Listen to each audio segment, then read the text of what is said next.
Call this meeting of the Church-Cibolo Universal City Independent School District to order. Let the record show that a quorum of board members is present, that this meeting has been duly called, and that notice of this meeting has been posted. In accordance with the Texas Open Meetings Act, Texas Government Code Chapter 551, the time is now 6 o'clock. Roll call. All board members are present except for Ms. Dreisbach. She's working. She's called. She's informed everybody she's working today.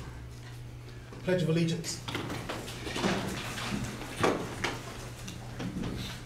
Pledge allegiance to the flag of the United States of America and to the republic for which it stands, one nation, under God, indivisible, with liberty and justice for all.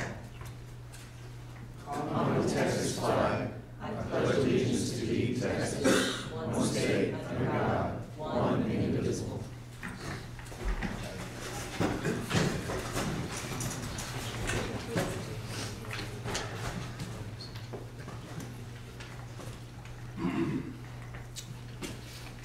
Thanks everyone for coming.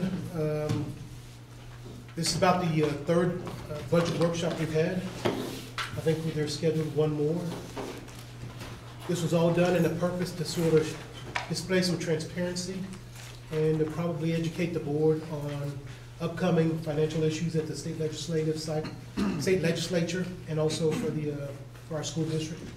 Basically become more informed. And with that, Dr. Gibson. Yeah, thank you, President Westbrook. And it's been good for the staff to just to make sure we've got all our T's crossed and I's dotted. And I do appreciate the fact that this one and then November the 29th are what we anticipate to be the conclusion. We'll have the budget parameter memo ready probably in March to kind of pick the discussion back up. So the two statewide things that are kind of serving as a backdrop to tonight's meeting that happened since the last time we met. One is the governor's plan for education spending was leaked, coincidental with the last few days before the election. And in that, there was a lot of talk about, Mr. Finley and I had a pretty robust conversation about what was in there, but you know, this concept of a cap of 2.5% on appraisal growth. So, you know, a couple of nuances about that I think are worth saying tonight is that in some other states do that, in all of the other states that have such a cap also have an automatic cost of living adjustment built into the formula for their state services. So yeah, there's a 2.5% cap on it, but there's also a whatever percent automatic trigger into the state budget. So to have the discussion one without the other seems a little bit reckless, but it may have something to do with politics, I would assume. Interestingly enough, the governor's appointee, Mike Morath, for the Commissioner of Education, and I'm reading from the Lone Star, the Texas Association of School Board magazine that just came out today. So Morath confirmed what many education advocacy groups have been saying about the state share of public education. TEA is expecting the state share of public education spending to drop by $3.5 billion over the next biennium. So he has to make a report to the Legislative Budget Board and the Appropriations Committee of House and Senate. And in that, he basically said, no, we're going to use the appraisal growth and tax local taxpayers to the tune of about $3.5 billion, and we're going to lower that. It's in the formula. So he had to reveal what was in the formula, or he would be, I guess, technically, I guess those hearings are under oath, so he would be violating, so he had to reveal that. So completely contrary to what we saw from the leaked document, that the state's going to basically tax local taxpayers an additional $3.5 billion this next biennium, and they're going to be able to take that out of their what they're responsible for. Very contradictory to what we heard from the governor. So I say that to say next spring's legislative session is up in the air. We'll see where all this settles. The only thing that's an official document as of right now is not the governor's plan. That's a leaked 89-slide PowerPoint. This document from Mike Morath is the only official document that's been submitted. And it just says that they're going to reduce the state funding by $3.5 billion. And they're basing that on a 6.77% local appraisal growth. So local appraisal growth is projected to go up 6.77%. That's gonna allow us to back out $3.5 billion from the state. That's on record. So I just want to make sure we're all aware of that. Now, having said all that, doesn't matter what happens here with politics, it does, but either way, we know that we want to make sure that what we put forth to our community and our staff is an effective budget and an efficient budget. And I appreciate your comments, Mr. Westbrook, because that's really what this is about. Are we being effective? Are we getting return on investment? And are there efficiencies? So to that end, I think a few of you had attended a top 10 finance questions to ask each year. It was coinciding well with what we were covering anyway. So we thought we might just adopt this as kind of our annual review page. Next year, we're thinking that maybe March, not March of 19, but March of 20, this kind of becomes the first presentation of the budget presentation, if you will, each year. This is kind of this is our starting point, this top 10 questions. So we'll keep refining it. The paper's going to run through it tonight. We have this structure, this agenda to end at some point whenever the board's ready, knowing full well that about 7:30 election results start rolling in and everybody probably has some curiosity they want to settle. So we can just pick, I want to just, in order to be realistic and manage expectations, there's more EPP than could be handled in this meeting. So Wayne is prepared to kind of give an overview and kind of here's what it is, and we'll dig in deeper on November the 29th. But we can also just stop at any point, just start back up on November the 29th. So with that said, if everybody's ready, we're going to have Ms. Maloney deliver her report to the board. All the cabinet members have been texting me all day long that they couldn't wait, Paige, until this moment. So. That makes me feel really good. Yeah. Okay, so all of you, I've been over this with all of you on the board, but for the cabinet members, it is the first time. What we did prior to going into the top 10 is we kind of pulled together what we learned from TASA TASB. And Mr. Pivito had attended a presentation by the Equity Center. And so on slide 3, you're going to see all of the school districts in the state of Texas and their representative tax rates and what their average wealth per WADA is. And we are at $1.04 with an average wealth per WADA at $287,732. And you can see that at $1.04 there are 450 school districts that are at that tax rate, and the average wealth per WADA is a little higher than ours. Many of the districts that are around our average wealth per WADA have gone out and asked for the additional pennies in a tax ratification election. You will notice that from $1.04 to $1.06 that there are 54 school districts that have done that. Wealthy school districts don't have anything to lose to go out and do that, because those pennies are going to yield the most of any in the entire formula. So that's kind of where we are with the other 1,200 plus districts in the state of Texas. So 54 are either at $1.05 or $1.06. Yes. 71 are either at $1.07, $8, $9, all the way up to $1.17, and then 401 school districts are at $1.17. Yes. Okay. The next slide just represents how the state EDA and IFA funding has decreased as local INS collections have increased. And this is just on the INS side, but I think it's a good slide to show, because not only on the maintenance and operations side have we seen a decrease in state funding, we're also seeing that on the INS side as well, and it's especially difficult for districts with the wealth level that we have. All right, so let me add something to the, I meant to say this on, you know, the discrepancy in wealth across the state. To give you an example, Austin ISD had a $1 billion bond passed. Does not cost them 1 red cent on the tax rate, not 1 red cent. Just saying. Yeah. The wealthiest school districts, they have the lowest tax rates. Correct. And they can ask for that penny or two, they'll get it. They really don't need it. But hey, why not? It's out there. Another key piece of learning, many of us went to the movie, the Backpacks for Cash, on one of the afternoons of the convention, and we started to explore the charter school impact on our district.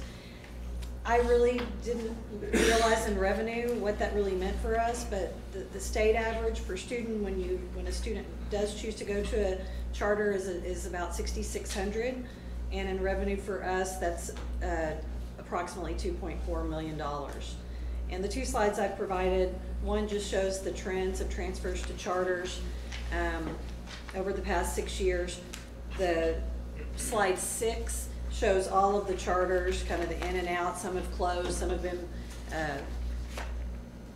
were shut down, if you will. And so the in and out, but what you can see, the biggest story in our district right now is the Texas College Preparatory Academy, which is the Founders Academy out on 1518. So that is where we are seeing the majority of our students who are seeking charter schools to go. One of the things that we're watching, and we'll actually address it at the Fitch, Moody's and Fitch, we finished the Moody's call, and the Fitch one is coming up, is one we're watching. Now that that charter school has received an F on the accountability system, if we get kids back actually, and what if we get all 300 back in one day? Right. On some weird phenomenon, that could be problematic. But Well, and if the accountability system holds true, I mean, 3 years of that, and they would be looking at being disbanded. that's what happened to the one that was there prior. It's now, that's blank, blank, blank on that chart. Right. So that takes us into the top 10 questions Mr. Westbrook was the one that brought this to our attention, and I think it's a really good, ties a bow on the state of the state for our district. Okay. Before we start, Bill Rutherford, he's in charge of leadership TASB. He prefaced his whole presentation by saying half of the districts, over the next 2 years will adopt a deficit budget, and out of that half, so 25% essentially won't even know they will be adopting a deficit budget. And so that's his way of sort of prefacing, hey, a lot of school boards just don't understand what they're getting into. And so he provided 10 questions that board members could ask to sort of give them a little bit enlightened to know what they're actually in for. So That's good.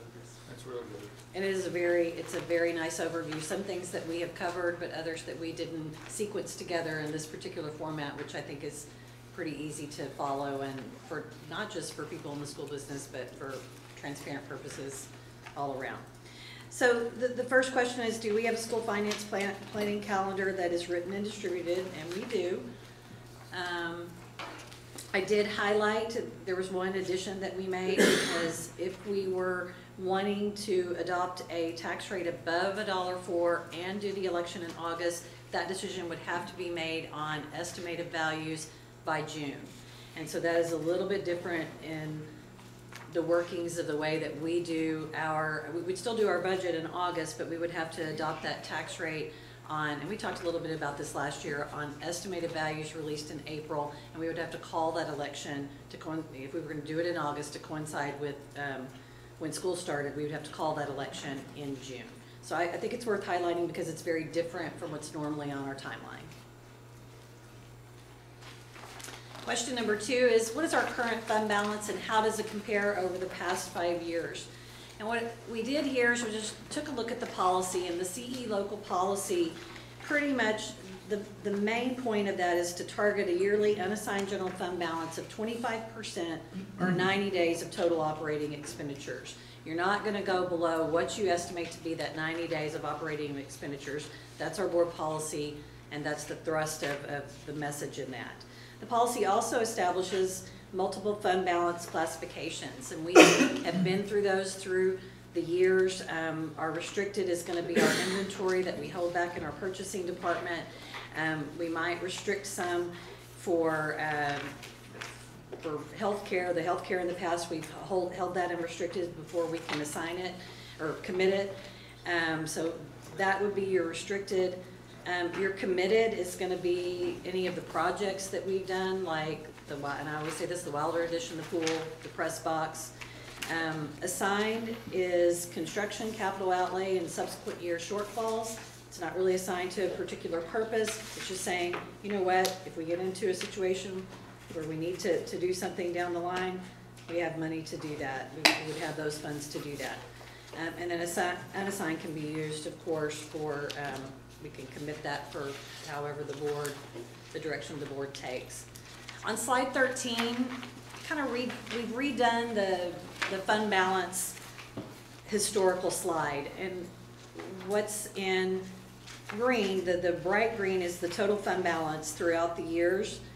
And I would draw your attention to first the committed line item, and you can see that in 2013, 2014, that was the year that we committed those projects, the Wilder addition, the pool, the stadium. And last year, this board, we realized savings in that project to the tune of $234,647, and we went ahead and put that back into unassigned. We uncommitted it, if you will.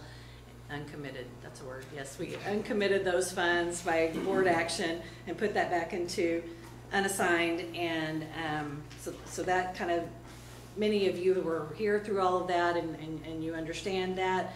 I would draw your attention to the assigned amount. That number has not changed over the years. It was assigned, as we've talked about many years ago, back I think 2006. Has not, actually before that, there were some projects they took care of when steel was built, but it's not changed since then. And so, you know, it is essentially sitting there. And then we've got our unassigned amount. And if you bring that down, if you were to unassign the assigned amount, it would positively impact all three of those, well, two, the unassigned and excess deficit unassigned. So, does that make sense? We've got our 90 days of operating, which I think Mr. Finley, when we met with him, you know, we always are going to have to be cognizant of the fact we are growing, and that number is always going to go up. So we're going to have to watch that. But then essentially we have this 5.4 million and 4.7 million that could be aggregated together for what is beyond, at this time, the 90 days of operating. Which So the 5.4, the reason, the 41 in the bold green is the total. Now it drops to 35 when you back out the 5.4. And then the 90 days is the 90 days. You're just showing that it incrementally goes up every single year because our budget gets bigger because we're growing with kids and all that. Yes, sir. But so it's the 4.7 down at the bottom plus the 5.4 that could be available for the board. Is what we're saying. Yes. Yeah, and when I visited with you guys, I had made a suggestion, we just go ahead and move that back to the unassigned, and it would show up. Yeah, it's really, it's just always been there, and there's been no, and we actually checked legally, and I could do it. Now there's no way I'm going to do it without a board action. So if the board's ready to do that at some point in the future, we just need that to be placed on an agenda.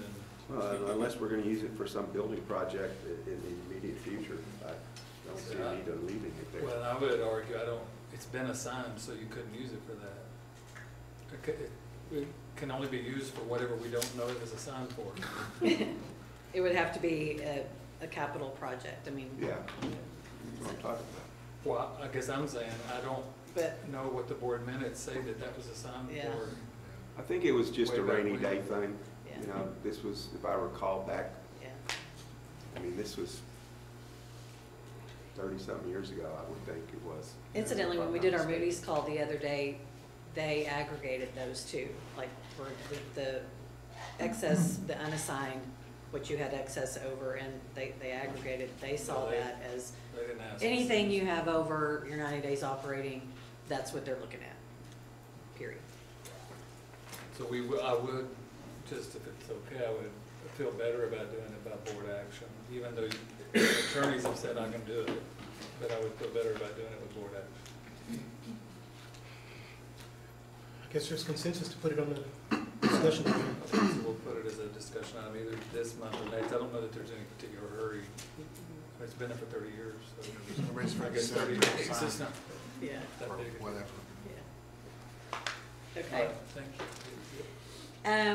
Question number 3 is kind of a hypothetical, you know, if all funds were to dry up and the expenses were to remain the same. I think this question is to show how healthy are you in 2 ways. And, you know, if we were not to not receive another drop of revenue, you know, we'd have about 4.5 to 5 months. And the average Texas school district is at 1 to 2.5, which is an indicator of financial health.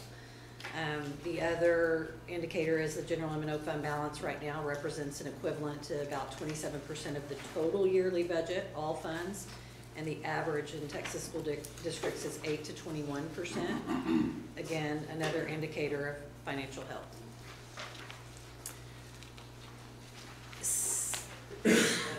Question number 4, what's our current rate of tax collection and how does it compare over a 5-year period? We're very fortunate in this community to have a very high rate of collection, 99.9 right now, and that has been actually for the past 5 years. Number 5, upon what assumptions is our current budget based? And this is, we'll take this line by line. So our assumptions are our enrollment, and we did move to the low growth enrollment scenario at 15,721. Our snapshot, team snapshot date, always a very important date. Our enrollment was 15,769. So we're feeling like that was the right decision for us to make for this budget 18-19. Second, this is the second year of the biennium, and we had the increase in the Austin yield, which produced more revenue per penny per WADA in Tier 2. That's the 6 golden, or we don't have 6, the 4 golden pennies that we currently have. So we know that that's always an assumption if the Austin yield were to increase. The assumption is for our budget is a $1.04 tax rate and a $1.45 or M&O rate and a $1.45 INS. We build it on 96% attendance and 7% growth in taxable value. And so these next slides basically just back each of those assumptions up. For enrollment, if you look on slide 20, we just go back to 2012 to 2013 and we put our projected enrollment and compare it to our actual enrollment on the fall snapshot date. And for the 16-17 and the 17-18, even though we were growing each year, you can see that we grew in the number of students and our actual enrollment. We did not hit our projection, and so that led, we were at the mid-growth scenario at that time, and that prompted us to move to the low, and we have, at Snapshot, have hit our projection and beyond that. Be a stick with 19. Our INS tax rate's 45, not $1.45. Oh, on what slide? 19. Yes, thank you very much. Good catch. 45 cent, wouldn't that be nice? Oh, no, that'd be bad. 45 cent INS tax rate on slide 19. Sorry about that. Good catch, Mr. Finley. Okay. Slide 21 shows that Austin yield as it goes up. Notice that if you were to go out for a TRE on the copper pennies, that has stayed flat, but those golden pennies from $1.01 to $1.06 have trended up, especially since fiscal year 2015. Our tax rate history, going back to when the tax rate was compressed in 2006, the INS tax rate has gone up, corresponding with some of our bond sales, but the M&O tax rate has remained constant since the 2007-2008 school year. Our attendance rate, what we did is we put a comparison to the state, and you can see that a 96% attendance rate, you know, that our trend is in blue, and that's definitely workable to build our budget. Slide 24 shows our taxable value trends, and again, 7% growth. We are trending back up. The 2015 tax year with the 10% growth was the year that Amazon was added to our roll and helped significantly, and we trended down for a couple of years. Actually, 16, 17, and 18 are not finalized, but we are trending back up with 2018 appraisal rolls. So that is a realistic assumption to build your budget. So have these assumptions changed over the past 5 years? The only thing that's really changed, well, Tier 2 funding has changed because the Austin yield went up during this biennium. But the major change would be the enrollment. We did What adjust. page are you I am on 26. on? Okay, thank you. The enrollment adjustment that we made, the Tier 2 funding with the Austin yield. We did have discussions last year for TRE. We ultimately did not pursue that, and we adopted a $1.04 tax rate.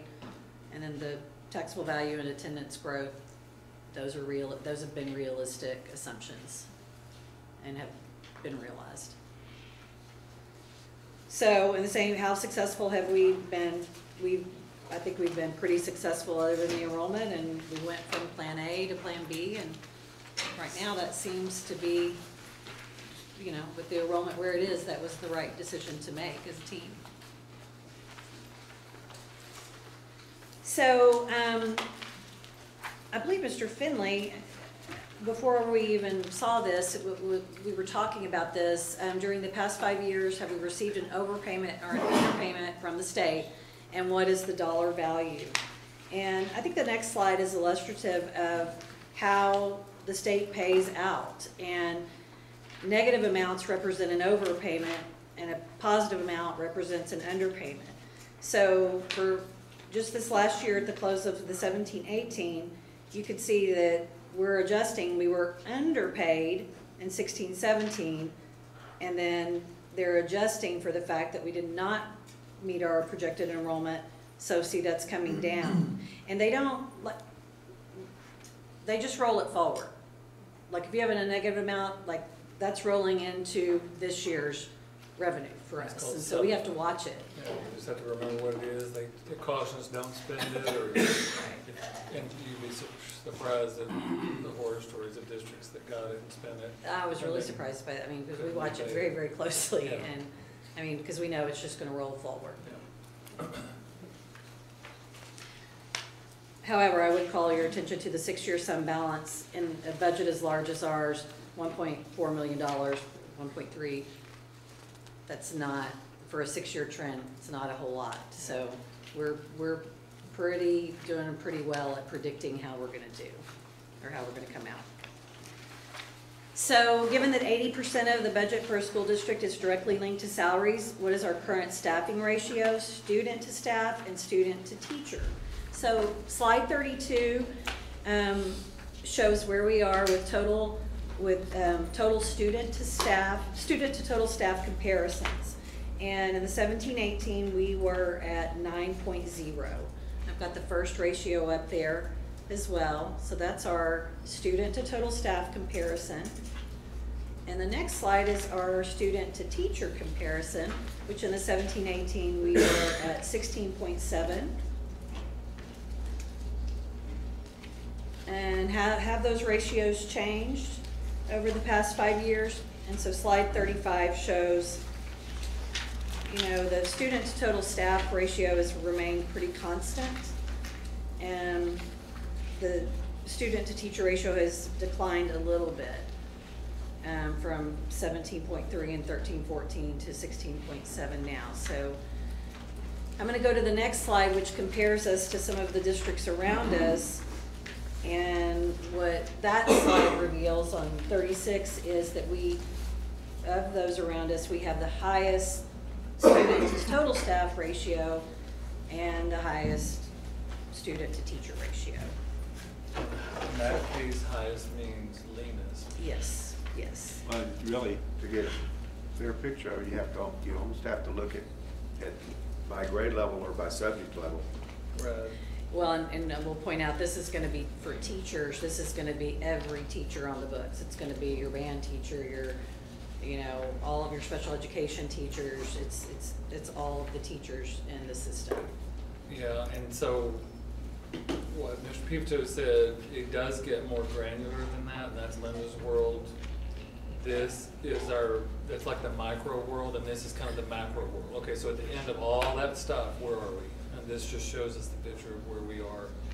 Now, I wonder if, looking at the assumptions that we have used in the past, Because the reality is, we balance our budget annually on class size waivers.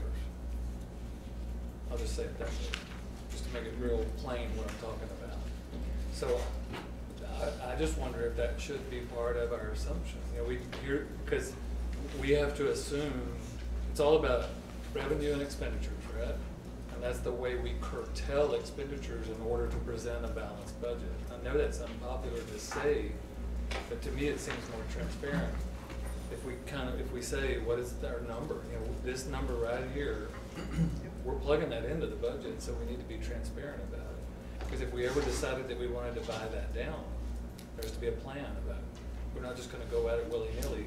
You know, what is the number now and we don't like it?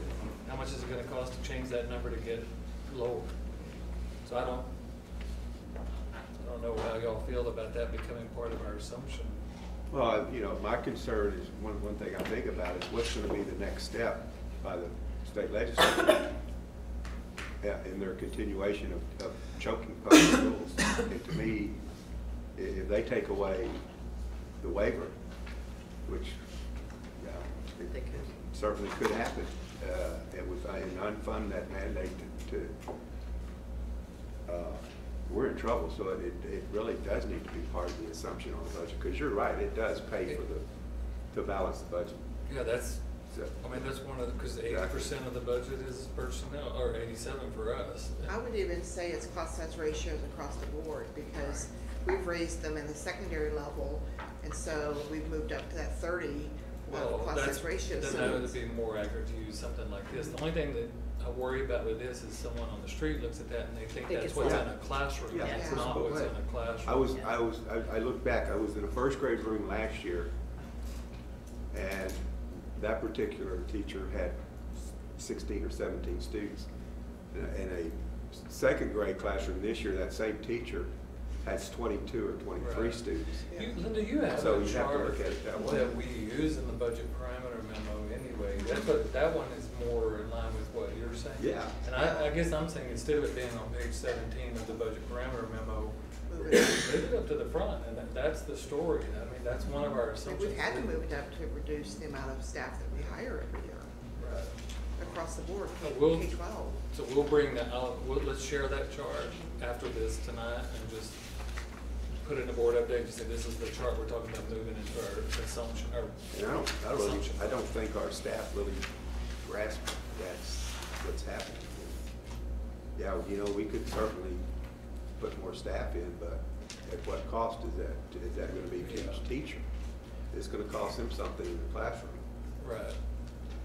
I I think think when we look at these numbers here, the next page definitely tells the bigger picture, that you have to have more money to do that. yeah. I Because just those worry. schools have more money to spend on students. Right. That's a good point. Oh, the next slide. Yeah, the 36, the Yes, comparison. and this is expenditures, just out of the general operating budget, and, we added, one of you wanted to add the state average, and it is a little skew because Dr. Gibson reminded me, or we figured it out together, you know, those smaller districts across the state, when you aggregate, I mean, some of those spend, they're so small and they get the small size It's adjustments, adjustment. that's gonna average out higher. There is still a small school adjustment, I assure you, those small schools live on it. So the rationale behind that is you're in a rural area, you may not be able to fill classes up. It's silly, I mean, we can't even imagine that, but you've gotta teach this class and you can't fill up a second one, but you've hired 2 teachers. But I will say that the comparisons here, even though some are much larger than others, all represent economies of scale where, That's true. I mean, you can do a That's true, they comparison. pay less than we Yes. pay here. Yes. But, okay, that's a fair point, that's good. But when we're comparing to some little small district out in what, we can't Right. do that, so. Well, you know, in 3 or 4 of these districts, I'm looking at the slide 37 on page 37. 3 or 4 of these districts, including ours, the growth, not a lot of times, but many times, you're gonna have those students who are gonna cost you more to educate. It's just the way it is. And we're seeing Texas. that trend Yeah. as well, definitely. Page with the 2 cents, just for, where does that take that 7,397? Hold on just a second. Oh, wow, okay. Maybe get her calculator out. I wasn't supposed to ask questions like that. It's okay.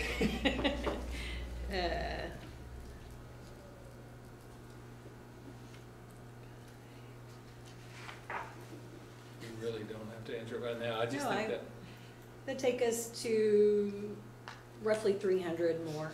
so 7,697? Yeah. Okay. And I just That's wanted an to. estimate on my phone. I get it, but that seems about right. We've done that before. It's not like this thing's going off the chart. Yeah. Oh, no, Yeah, no. we're just adding about $300 a kid to that. Yeah. Page, we're talking about page 27 now, right? Yeah, 37. Sorry. So this just says expenditures per student, but is it pretty much safe to say, that could also say revenue per student? Yeah, if we do a balanced budget, Yeah. theoretically, Yeah, revenue. Does that make sense? Yes, absolutely. So I guess I'll just kind of point out too, that it's not that just, we're spending far less per student, that We're actually getting less per That's student. correct. Does that make sense? I mean, I'd love to see an equal chart that actually we should add the slide, highlights that actually. for the public, you know, because again, we have more to say about this, but just if we let the public know that we're in need of more funds, or there's a rationale behind that, I mean, this is part of it. I mean, to show that That's right. this district has been incredibly frugal and conservative with its finances over the years, and I think that's why we're in a good position, but we actually are doing more with less. Yep. I mean, it's not just some political slogan, I mean, it's here in the numbers. Yeah. We've got the highest, we're very well-paid staff, you know, fund balance is looking pretty good, and we're all doing that with less per student than our competitors are doing. So I would just love for you guys to kind of highlight that too, just. I think it might be a good idea to put the revenue in a different color beside the expenditure slide. Yeah, I mean, just show to show the that. comparison's sake. Yeah. Outside of our control, we actually have less per student than everybody else. Yeah, Yes, sir. That's good. An extra $300 per student wouldn't have hurt him. Sure. Slide 35. We've been reducing our trends on our students. In 13-14, we were at 17.3, and down to 16.7. At the same time, we've been increasing our secondary student-teacher ratio. Is that correct? Those numbers are going in opposite directions. For the class size ratios? Right. No, that's been pretty, we did that several years ago, and we've just never adjusted that down or up. I mean, we've sat at 28 and 30, 28 in ELA and 30 in all other subjects. Okay. So that would, so. Well, one thing I might add also is, I mean, those 2 years where it's dropping off a little bit, those were the 2 years that we did not meet projected enrollment. And then we adjusted this year and didn't hire additional staff. Do you see what I'm saying? So we're catching up, if you will. Yeah, it's remained relatively constant. One of the things that's changed is the complexity of what we're teaching under HB 5. And that probably drives some of those ratios, because there's so many onesies and twosies to go out into these endorsements that, you know, get this feel. Yeah, that's what I was trying to get the feel for it, because I knew that was probably right. I just wanted to make sure. So obviously, we're hospital special ed population's been going up too, so that's going to require a lot more complexity in a system where we're kind of handling it with the same amount of staff, and so that from what the staff feels, they feel more pressure because of just the complexity of this. I just wanted to get that out there. Yep. Okay. Expenditure. Okay, so now we're moving to what sector of our district carries the burden of paying ISD taxes? And I think we're all in this room very familiar that we are primarily residential tax base here in the district. And 74% in the 2016 tax year, and we're waiting on Guadalupe County to provide the 17 and 18 data. So what are the implications of that sort of a tax load? And just listed them on slide 41. We have a low taxable value per student, which translates into expenditures per student being comparatively lower than other school districts. The top 10 taxpayers represent on average less than 7% of the tax base. On the debt service side, it's very difficult to retire debt as quickly as our property wealthy districts around us or anywhere else in the state. Paige, let me contrast that second bullet with my first school district to serve as superintendent. Oh, Our yes, sir. top 10 would have represented 70% of the tax base. Like if those 2 or 3 industries left, we were done. I mean, that, for a year until they called back up. I just want to contrast that. So our top 10, they're really, really important to us, but they only represent 7% of the total. And I would add that one of the things that we've been discussing with Moody's and we'll discuss with Fitch tomorrow is, you know, any changes to that, and even with the commercial development, if we saw a shuffle with some of the anchors out there on 35 with Centicos and Evo, it's probably not gonna have a huge impact on our tax base. I mean, it's gonna be great to get it. I don't mean that. But you have to average it out. We're also gonna have the household It's not gonna have an kids, impact on and it's on a per student. Yeah. So it goes up, we get more kids, it stays at $275,000 a kid. So, and the tax burden is on local homeowners, and then we have to say, you know, the number of our homeowner tax exemptions is comparatively higher than other school districts in the state of Texas. Did you say it was 20%? Yeah, it's about a fifth of the total tax base. Total taxpayers are on some companies that. So kind of going back to page 39, would you say that other districts that is flipped? Most fast growth districts, we've looked at this with the Fast Growth School Coalition, you're seeing, you know, anywhere from 40 to 60 or even 70% commercial. Right, and I And think then- that's important to point out too. And again, you know, it always sounds like sour grapes and all that. One challenge for us is that Cibolo doesn't reach I-10, or hasn't historically, so we don't get anything on that side. Cibolo does not reach 35. It's not reach I-35, if you think about that. And the biggest majority of what Schertz has on I-35 goes to Comal ISD. And so we're really just living on the stuff that's just right around us. You know, the 3009, you know, hopefully 78 picks up in the future, you know, things like that. So that's a strategic challenge based on whoever set the maps way back when. We can get mad at them because we don't know who they are, but it kind of is what it is. What's the other? How would you define other? It's like if there's government entities overlapping, paying taxes, things like that. Yeah. Okay. What page are you on? Okay, we are at 42. So, and this will lead in just a little bit to our discussion of our future plans for large expenditures. Does the current budget reflect needs described in our facilities study? And what we'll try to do, both tonight and on November 29th, and I'll defer to Mr. Pruski, of course, in a minute, we'll try to make connections between our long-range facility plan, the expenditure projection plan, show a prioritization of projects, show some planning for the spring of 2019, and then the planning for our fall of 2019, both within the 1920 budget if possible, and possibly out of the M&O fund balance if healthy enough to absorb that, some of those costs. And the last question is something that Mr. Inman alluded to earlier. How does the pay system, faculty and staff compensation, salary schedule, and stipends compare with other districts? The way that they're going to show that, TA is going to report that out, and this is for 17-18. They're going to show the average salary and then the average teacher salary, and we do compare very well in this area. Yeah, there's two ways to look at this. One is, did you build a structure to get it there? Then, which, you know, the answer may be, yeah, kind of. When we have 6% turnover rate, teacher turnover rate, there's a really good chance this number's going to be higher. I talked to a superintendent today that they had 47% turnover rate of teachers. Every year, that's their average. And so, now the reality, the only good part of that is that you're probably hiring brand new teachers, which are less expensive. Yeah, they're less expensive. That's the only upside.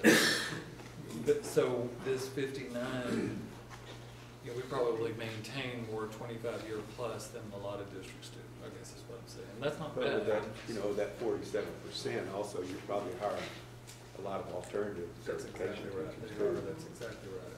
So, and that's not a bad thing necessarily, but it could be. Yeah, she was just sharing with me just how much it's costing them to onboard and all that. Like the chunk of their budget for onboarding, nearly 50% of your teacher staff every single year.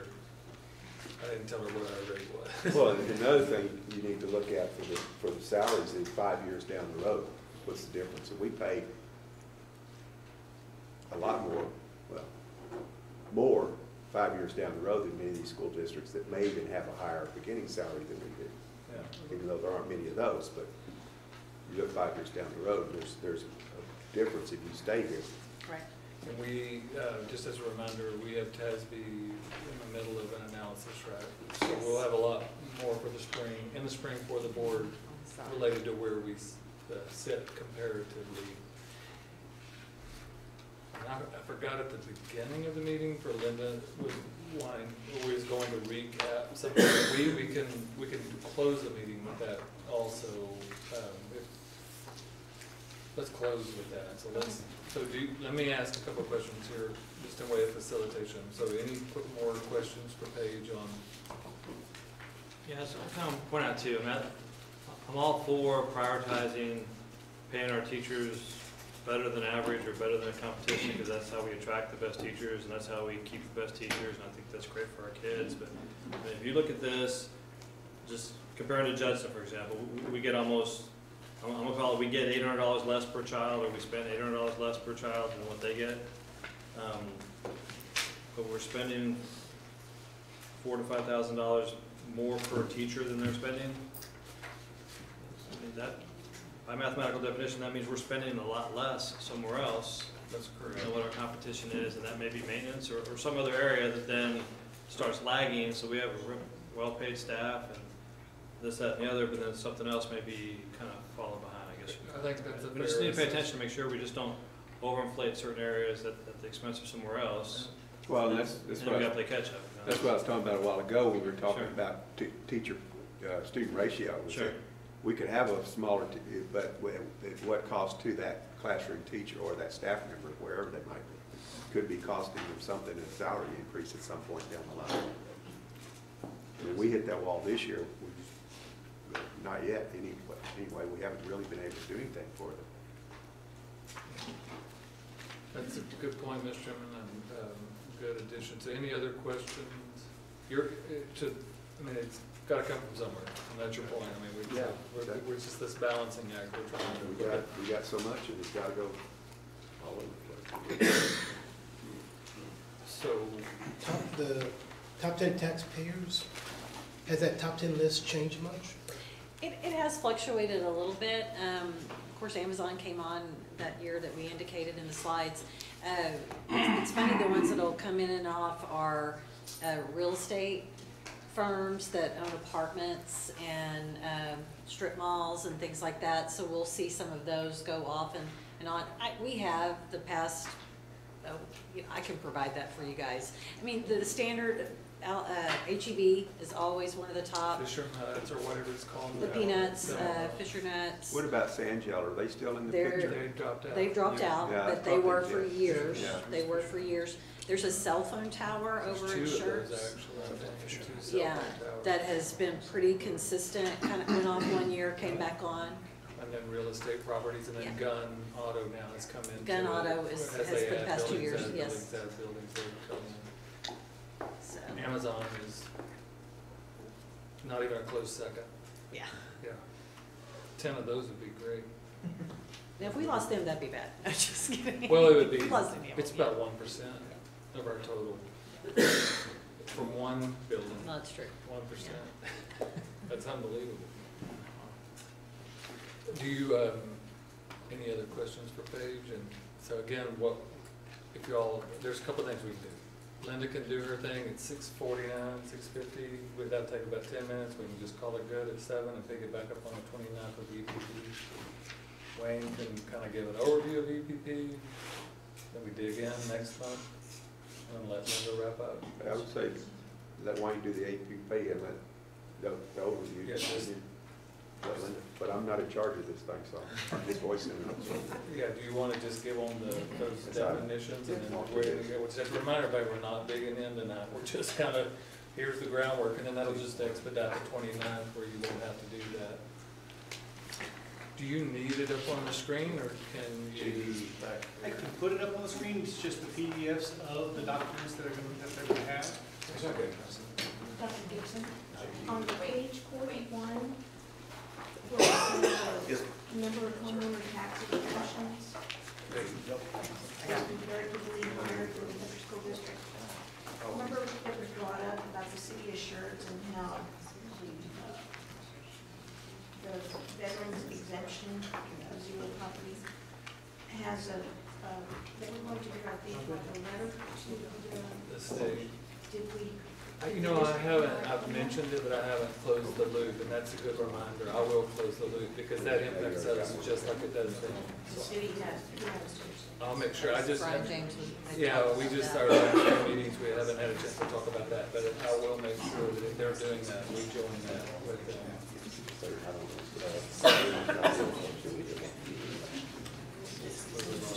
Does she have one? Dr. Patricia have one?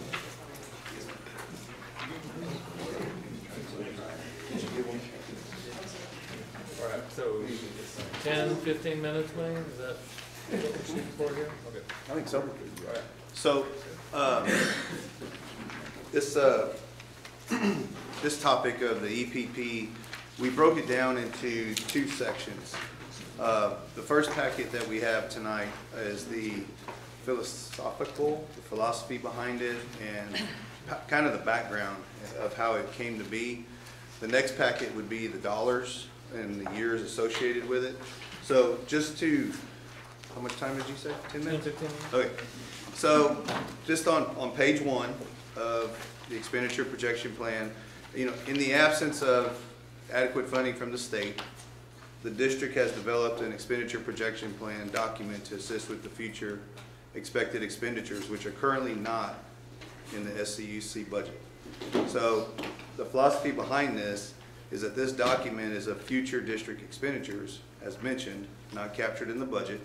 And these expenditures primarily relate to replacement of district equipment that have reached or will, by the year noted, the end of useful life in the areas of technology, maintenance, transportation, athletics, and fine arts. Examples of these items can be, and this is not an exhaustive list, just an ideas, of computers, roofing, stadium tracks and turf replacement, fleet vehicles, band instruments, etc. So I think we've seen it, we kind of have a background of it, of you've seen the matrix of the years and the dollars and the swim lanes of what's in there and everything on there.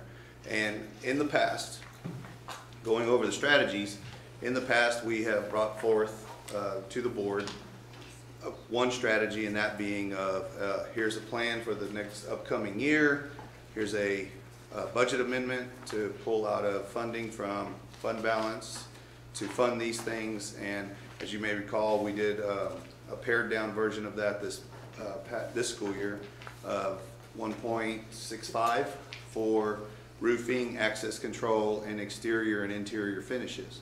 So with that, that is basically one of the strategies that we use, is coming with a budget amendment.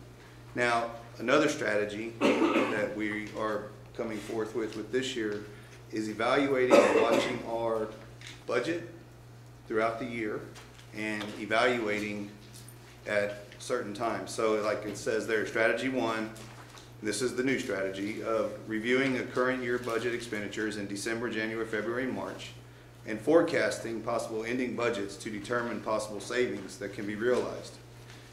Some of these projects in the EPP can be long-term items. So using strategy 1, we would be looking at some realizations and see if there's some short timeline projects that can be done in that current year, and if we know that there's some savings there. And using that budget analysis part there, and along with that would be strategy 2. Strategy 2 would be showing and presenting the full EPP with the idea of a budget amendment. So 1 may or may not involve a budget amendment.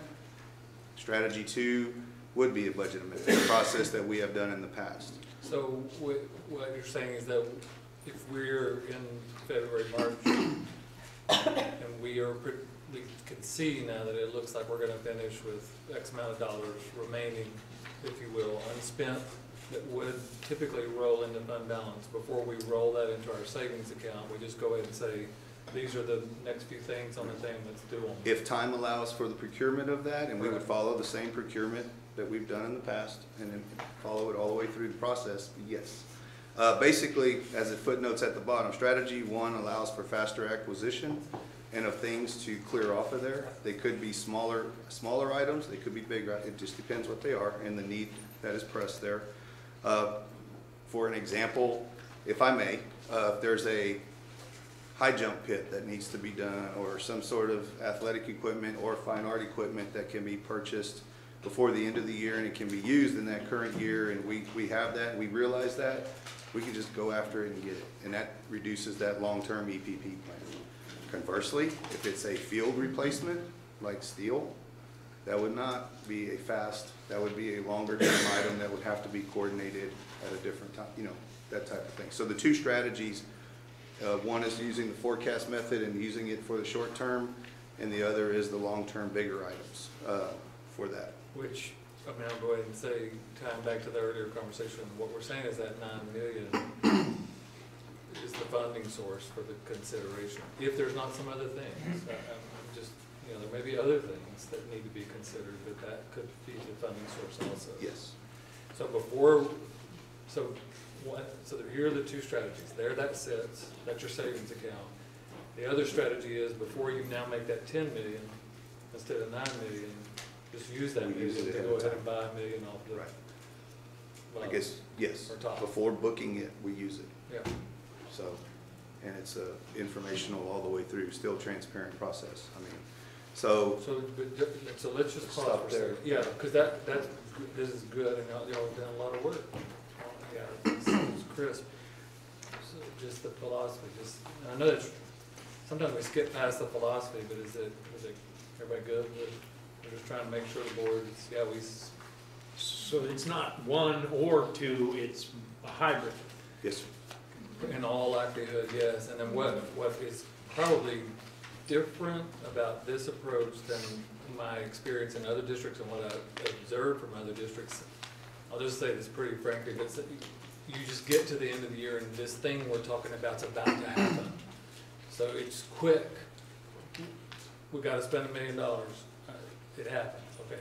So then they don't have a prioritized list. It becomes the squeaky wheel syndrome. It becomes the good old boy, good old girl syndrome of who's done. We're trying to make this a lot more systematic that at any given time we know what the next thing is. Any given time.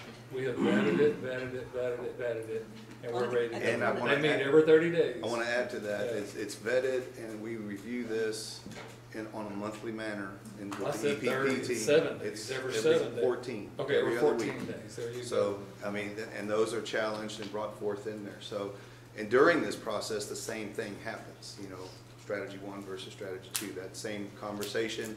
And then in there, you can see, you know, facilities team will submit the priority listings for review. There's examples of that in this packet we'll get to if we have time. And then executive leaders will review those lists, and then the procurement process goes forth. And if it's to come forth before the board because of the amount, it will. And if not, it's an informational, and off we go, and we're running on that work. Strategy 2 is the formal budget amendment out of the fund balance after it's booked, so to speak. And one of the things that we've really, I feel like, tightened up on the concept level is, like, what would be the length of your project, and having to add that on there, because if you're gonna have to go to the board, you know, what is it gonna, how long is it gonna take? Like, if it's like, okay, this money would be available, you can't get the turf done if that's, you know, in April. But there are things that if there's a source available that are very short timelines that could be accomplished. This kind of goes without saying, but I just want to make sure that, so what we're saying is that the director of technology, the director of maintenance, the director of transportation, the director of athletics, the director of fine arts, and a few others are sitting there calibrating what's the highest priority. Not what's my highest priority, what's the district's. And we are not going to film those meetings or show them publicly, because that's the whole point. It's doors closed, if it's this for technology, then it's gotta be this, you know, so they're comparing like different things, but they're calibrating, so it's a lot of work. Yes. But I can tell you, I've watched it mature over the last few years, and it's pretty much down to a science now. That's why they're presenting at conferences all over the state on this subject. Yeah, I'll just say that, I mean, you know, this is, I wish the public knew this is how we operate. Not all governmental entities or all school districts operate the same. I mean, we are trying to get more bang for the buck, and I know a lot of districts operate on the board member's pet project of the month, or whatever. Somebody comes up to you in HEB and, hey, we need a bigger stadium, so boom, now they start getting a bigger stadium, or whatever, right? And I mean, obviously a much more systematic, budget-conscious way of doing this. So I applaud you guys for taking the time to put all this together. I know it's easier to just, some board member comes with a great idea, we go chase, we're chasing ideas. Yeah. Versus having some systematized way Yeah, of doing it. and we're not opposed to some great idea coming, but I could just tell you it will be integrated into this process. So you're submitting it to the EPP team and say, well, where does it fit? You know, I've had a couple of those great ideas lately, and they've said, oh, it's already on there. It's happening in 20 whatever. Okay, fair enough. You got it. Good for you. Just another part of this process also is where you can judge out into the future, you can plan out in the future, so nothing sneaks up on you. So the venues don't sneak up on you, instruments don't, the turf doesn't sneak up on you. All of a sudden, you got to place a turf and you got to find $2.1 million. Well, this gets it on a piece of paper somewhere, this gets it planned out, so we know that in 2021 or 2023, we've got to have money to do that if at all possible, so nothing sneaks up on you. And exactly, Mr. Finley, that is not just from the district standpoint, like on the facility master plan, but by each department. Right. Each one of those lane owners looked at it at a 10-year or even longer plan, and for that very reason. You have those examples that you gave, same kind, as well as for fleet vehicles, equipment that we have, technology around the district, all that is captured in that plan and on those swim lanes in there. That this is, you know, there's something out there 8 years from now. It's 8 years, but next year it's going to be 7, then 6, and then 5. Guess what? It's coming.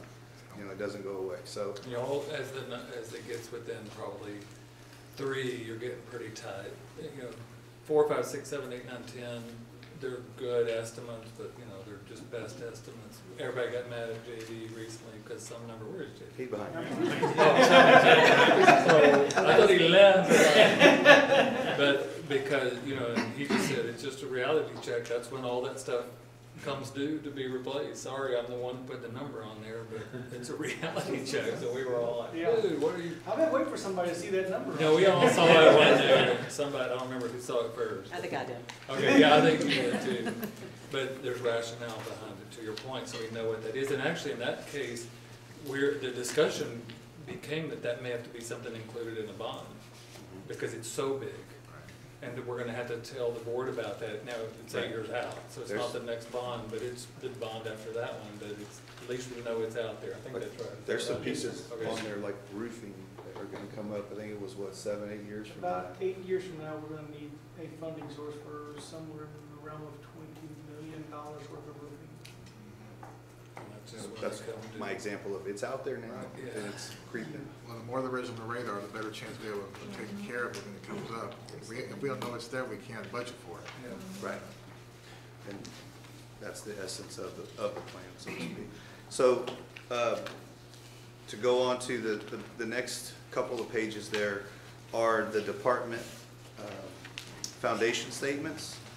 And you can see there's technology, maintenance and facilities, transportation and athletics, and along with fine arts there. And each one of them, it's broken down by some areas, so I'm not going to read it all to you unless we want to read them one at a time, if we can. Like for technology, statement 1, devices for instruction. These include professional and office staff. They have limited life cycles.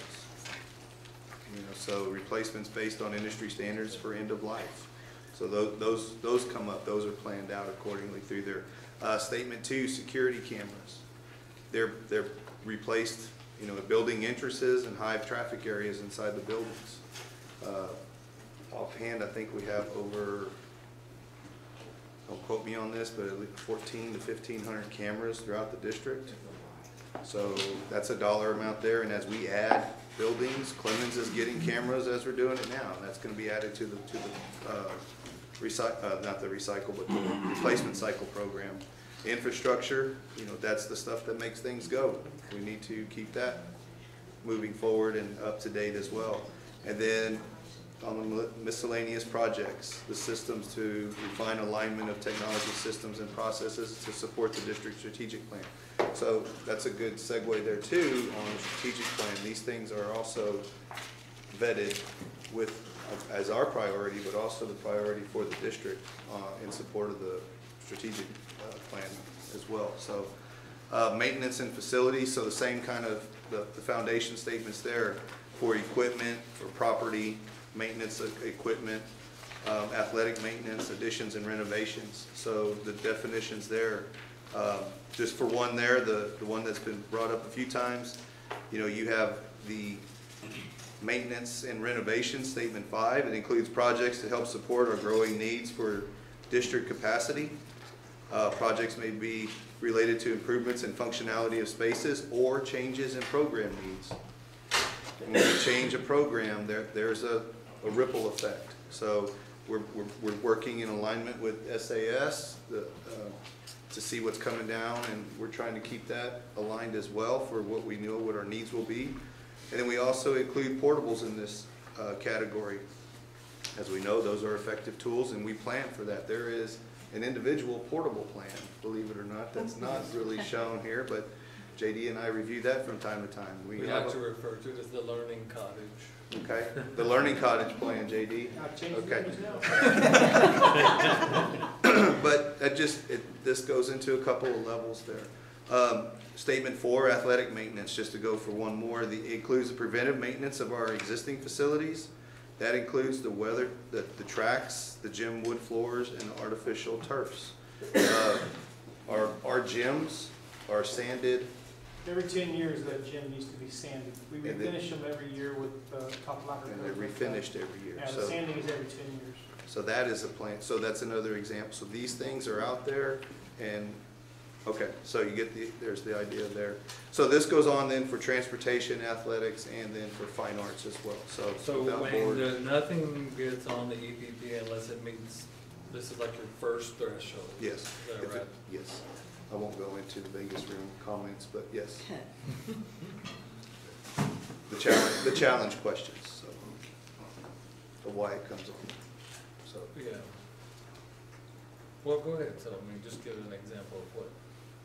An example could be a department leader put on their replacement of vehicles, and another department leader says, well, why is that one on there when I've got one at 290,000 miles and yours is only at 140? Those kind of comments.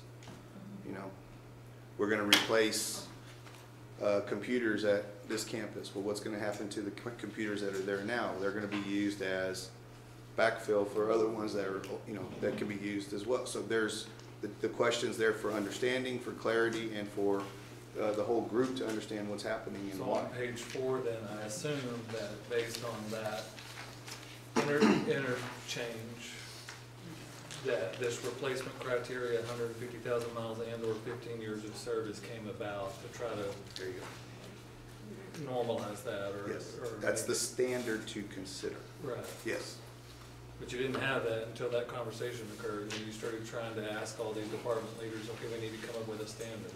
And I think Mr. Perez came up. Yeah, so how often does this change, The the statements? How often are they tweaked? Is it Well, 14 depending- days, or do you try to? we try to keep these somewhat Pretty solid.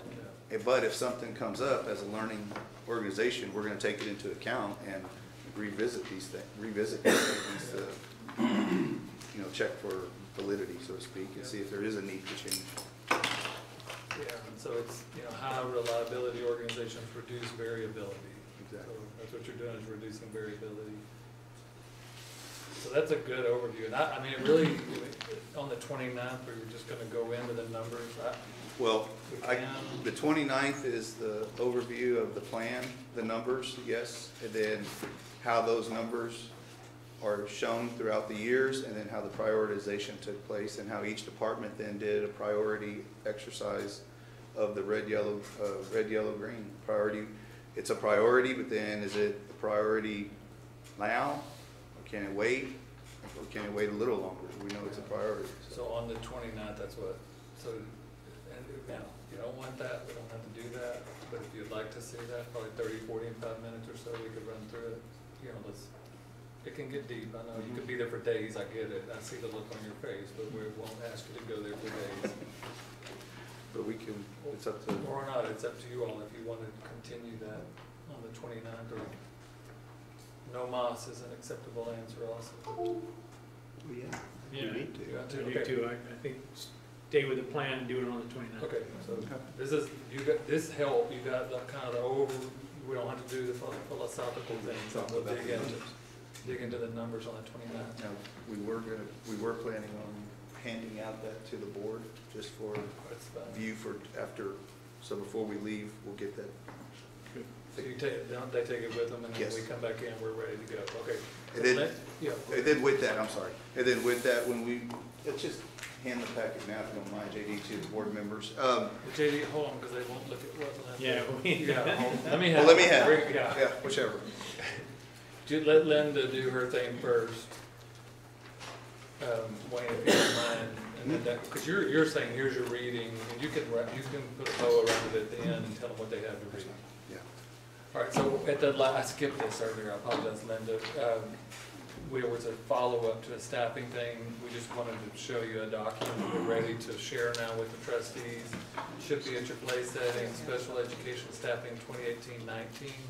We had mentioned on several occasions that part of the base assumptions for the 19-20 budget were going to be shifted in respect to special education. And then we had, at that same breath, it said we're probably coming back in 18-19, if y'all remember, because we've just got to make some adjustments. So here they are. Is this a draft? Is this about to come back to the board for approval? This would be something we're going to take as a discussion item next Tuesday night at the board meeting. We've done a first quick analysis of the needs out on the campuses. We are seeing an increase in the numbers of special education students by about 200 more than what we ended with last year. As we predicted. And so, and probably, I would predict we're about at a 10% of our total population is identified as special education at this point in time. We only anticipate that that's going to go up.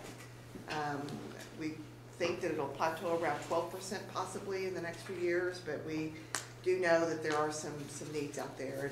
And not only are we seeing an increase in the numbers, we're seeing an increase in the actual needs of the students and what they're coming with is their primary disability. So we are coming back asking for additional positions to help us through this year.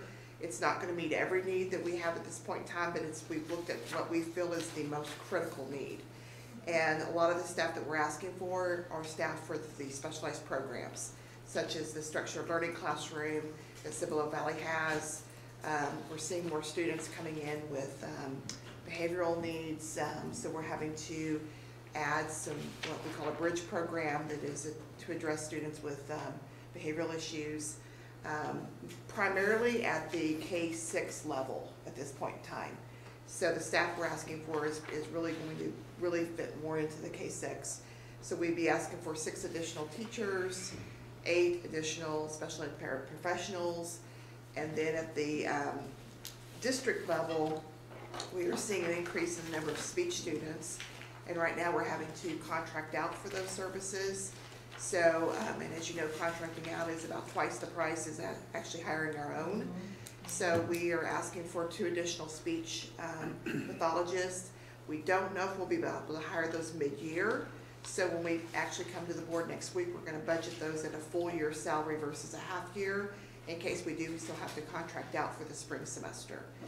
The other thing is we're seeing an increase in the number of referrals. Some of this is because of the TEA Strategic Action Plan with their child find and the things that what they're asking us to do to go back with students that we may at one time have told no, to either identifying them or to testing them for special education. But we're also seeing an increase in parents requesting testing for special education. So So far this year, we've already had 154 referrals for special education. The LSSPs are the ones that do the testing for that, so therefore we're also asking for 2 additional LSSPs. Again, we're having to contract out for that service right now at double the cost. If we can try to hire some of this mid-year, then we can bring them on board to do the testing for us versus having to contract out for that. So we'd be also asking for that. And then the third district level position we would ask for is an instructional coach.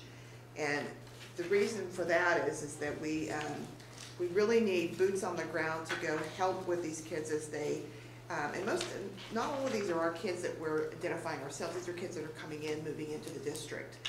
And when they come in with severe needs, we need some expertise going to help the classroom teacher with identifying the right services for that child. And as we open up an additional bridge program on a campus, we want to open it up and have it set up the way that the program should operate and have somebody there helping that teacher know how to do that. So an instructional coach is really necessary for that.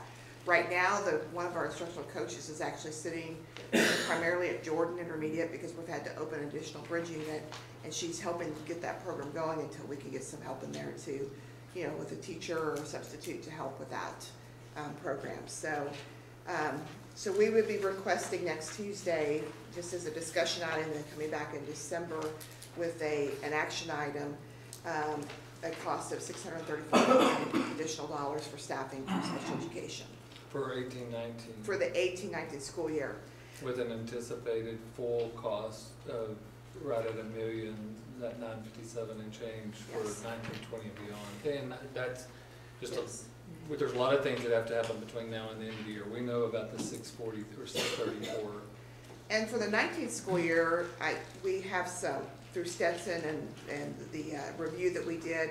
There's some the principals and teams of teachers on campuses have received training on student-centered scheduling for special education, and that's made a difference as far as really trying to organize the day where you're using their staff to the maximum. But we're going to follow up with that next week. There's a 2-day training on inclusive schools that they're going to look at every student and really look at least restrictive environments, starting there before you move to the most restrictive environment, and making sure kids are placed appropriately, with a follow-up of going to work with teams of teachers on campuses. So through the budgeting process in the spring, I think we're going to have a better idea and be more proactive with what our needs are with special education staffing during the budget cycle versus coming back in the fall of next year saying, oh, we're still behind on staffing. So we're really hoping that this is going to get us out ahead of the game with the training that the principals and teams of teachers are receiving on campuses.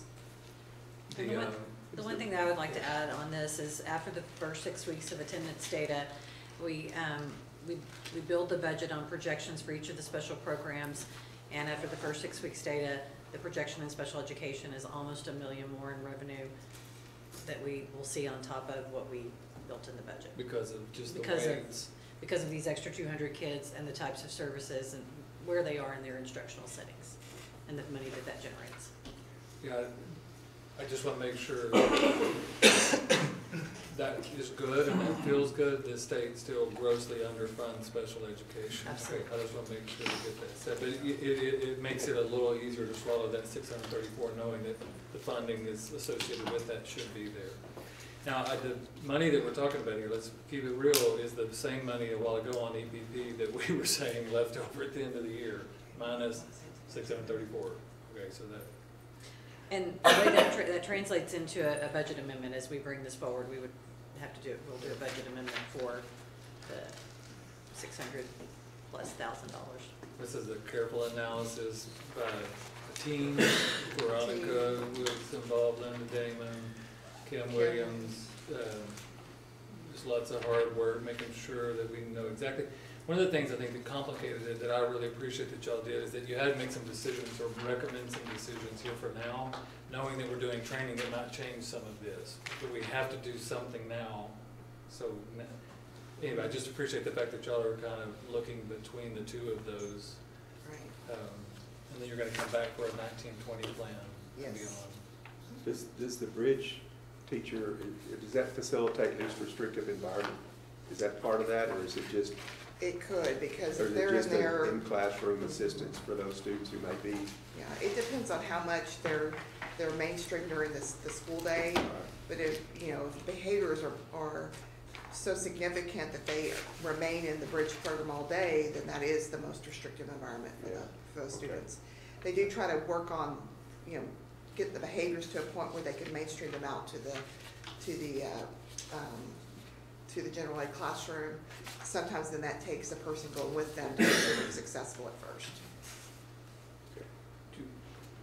Wayne is gonna give us our homework, and then we're done. We can go watch election results. Just a quick question. What's your feeling about being able to fill these positions on a timely basis? I know these are specialized positions. Good question. Wait, let me give a backdrop. Statewide, they're saying there will be a shortage of 9,000 special ed teachers in the next 5 years. That's what I've heard too. Yeah. Well, Which, if you have children that are college age, tell them to get a special ed teacher. some of the reasons that we really went after the special ed classrooms is because, first of all, the needs of the kids. They're typically more severe than an in-classroom support position. An in-classroom support position is a lot easier to find than a specialized classroom. Most of these are filled with a current sub that has the proper certification to take a job in our district. They're working as a substitute. The beauty in that has been that they're working beside teachers and our special ed staff, the instructional coaches, learning how to work in a SLC classroom or bridge classroom while they're substituting, and have been pretty successful at it. So if we could come in and offer them a permanent position, somebody else is gonna grab them, because we've trained them up to do these specialized classrooms, and they're pretty marketable right now as substitutes. So We have people in the inside of the active pipeline. we do. We've really worked hard, and there's 2 ladies in my office that have really worked hard to try to recruit and find some folks for us, and we've been able to get some good people in classrooms right now, just to kind of, you know, toe the line until we could get permanent staff. And they're getting harder and harder to come by, so having an active pipeline going is Yes. a really good idea, Yes. because if we had to go after cold trying to find somebody, it could take some time to. It would take some time, so, and even in the para positions, we've trained up, and we've actually added, some of these campuses have we've given them an additional hour per week for the teachers to keep them and train them on what happened that day and how could we have better done this situation. And so we've really trained up even our para staff to be working in these classrooms as subs. Sounds good. Of course, once these get promoted to regular position, we'll do the exact same thing and try and backfill that as much as we can, hopefully. What we'll struggle with is the LSSPs and the speech mid-year. Speech pathology, that's always a hard one. Knowing that if they're permanent, we can even be recruiting for that in the spring and get them on board as soon as possible. Okay. Sounds like a good plan. Can I ask a question? Fancy crimp, staple, come on. Gotta be more consistent. That's our new One of the two. staple of staples. Reduce variability. I'm impressed. Staple of staples. I like the crimp. I do like the cream too. It's cool. Is it cheaper? Is it cheaper, Mr. Rivera? No, Okay. usually changes at first. That's pretty cool. Man. Getting fancy on us. Roller technique. Environmental friendly. It freaked out, Jay. You're right. All right. You don't waste steak? Okay, so just for, in the closing part of this, the package you have with the, I guess you can call it the red line at the bottom, that front part, that is the overview of the EPP by year, going across the top, and then down the side are the department lanes, and then at the bottom are the district totals. You'll see the first column to the left, that is what has been appropriated already for this year, $1.6 million, and that was, as the aforementioned projects that are already underway, the roofing, the access control, and the interior and exterior finishes. The next page is a breakdown. It's folded, so if you open that up, you'll see it by department, down the years into individual swim lanes, and then in the back pages 3, 4, 5, and 6, and 7, there we go, are the department priority breakdowns, red, yellow, green. So priority 1 being red, priority 2 yellow, and priority 3 green. So the department leaders, the EPP members, and the leaders of those departments have worked on not only the swim lane chart, but also the priority chart. So we wanted you to have this in your hands for review and to have ready for the next workshop on the 20, thank you, I'm having a problem with that one, 29th. So, Because it's 10 years, and you wish it didn't. it's usually Thanksgiving 28th, so I was like, I can't do that one, but, so anyway, this was a lot of work by those department leads, and I want to thank everybody that was on the team there, to put all this together and to have for tonight, so you can see that as well. Yeah, this is really where the philosophy and the statements come to life. Yes. Here they are. And just a thought question there as for the group is, you have the priority pages back there, but say for instance, the priority is only X amount of dollars. And if you look at all the priority ones, says X greater than or less than, then that's when the discussion starts. Yeah. What we alluded to earlier. So in the group then. So if there's $1 million available, then in priority one, there might be 2 million there listed. We have to decide how to go forth. And that's the collaboration and coordination part. Yeah. Yeah, this really is as much a function of social or collegiality as it is good math. Good math and good estimation is really important in this, but that stuff breaks down if there's not good collegiality. When we talk about professional learning community with our teaching staff a lot, I mean, if this isn't PLC, by the definition of PLC, I don't know what is. You know, let me break the collegiality. Like, who ultimately gets the call on this stuff? Well, Wayne is the, I guess, the facilitator, the EPP facilitator. Dr. Edwards and I sit in on them. Occasionally we're stuck, you know, we generally just listen, and then we might say, you know what, Wayne will kind of look at us and we know that means, okay, break this tie, you know, just somebody break this tie, and, but you know, generally speaking, 95% of this, the team is working on it, Wayne just guiding, that's right, that's rare for us to kind of get. It truly is give and take. Yeah, that's a really good question, you know, because at the end of the day, you know, how does it get to this list? And I don't, you know, I'm looking at everybody's faces right now. Nobody's got a scowl on their face. Nobody's got their arms crossed like, yeah, that ain't the way it was the last time I was in there. You know? Yeah, Scott's smiling now. Yeah. But there are a lot of really fruitful, serious conversations in there of calibrating. I don't understand why you call it that, we call it this, and that makes it sound more important to you. Okay, these are, you know what I'm saying? So it's just this, and these statements are the kind of the manifestation of that.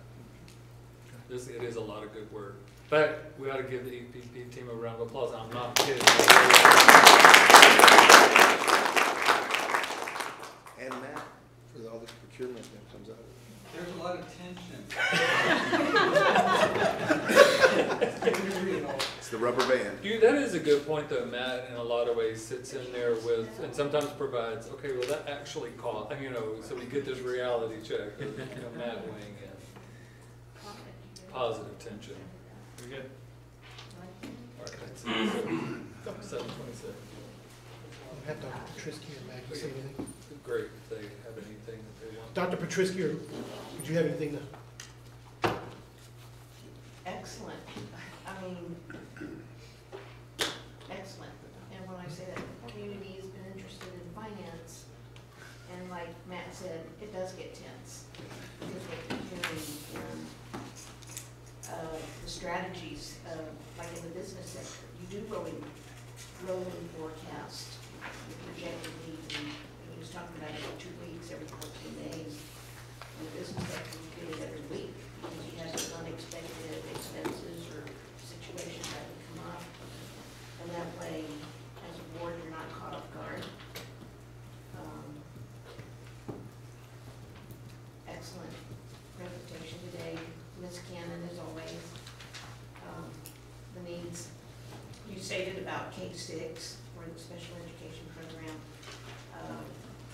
Looking at secondary, because we're hearing more to the needs at the high school level in mainstream, so looking at expanding what we're looking at now, which is, you know, again, shortage, the needs, special education.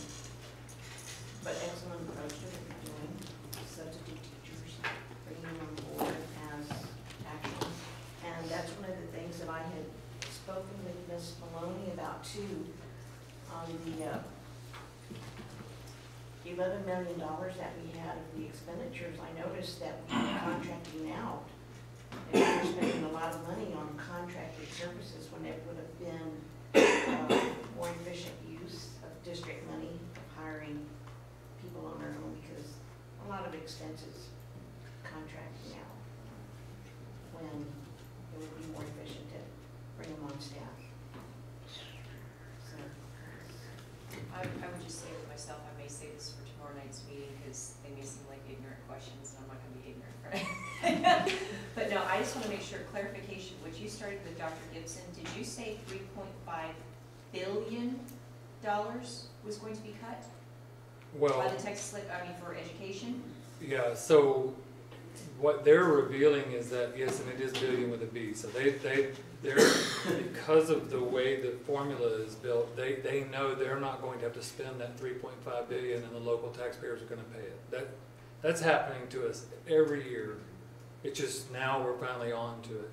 And this was your cut that, with the stuff off coming off the top that you were showing the other night. That's the 3.5 billion. Yep.